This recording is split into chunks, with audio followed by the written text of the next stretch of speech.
આ ગલુડિયું માડી હાટીનાથી 7 કિલોમીટર દૂર પાણીદરા પાસે રોડ ઉપર હતું ગઈકાલે ઘનશ્યામભાઈ સારવાર કરેલી હતી અને હાવ ભૂખું ને તરસું છે અને અત્યારે આ ભાવેશભાઈ ડાકીને કુશલભાઈ ચુડાસમા એનું રેસ્ક્યુ કર્યું છે અને હવે અમે લોકો આને પોરબંદર લઈને જાઉં નેહલબેન કારાવદરાને જ્યાં એને વધુ સારવાર મળે.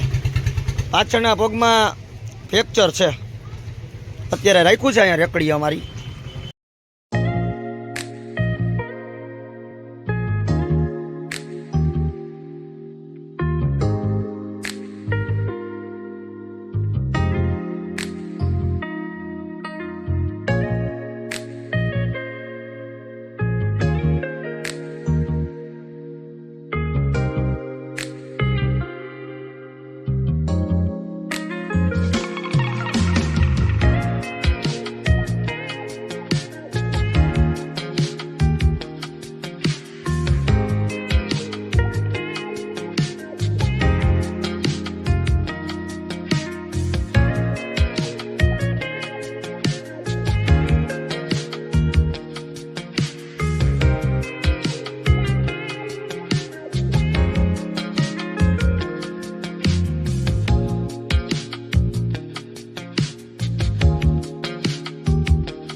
અત્યારે આ ગલુડિયાને પોરબંદર નેહલબેનને અહીંયા સારવાર માટે લઈ આવેલ છે.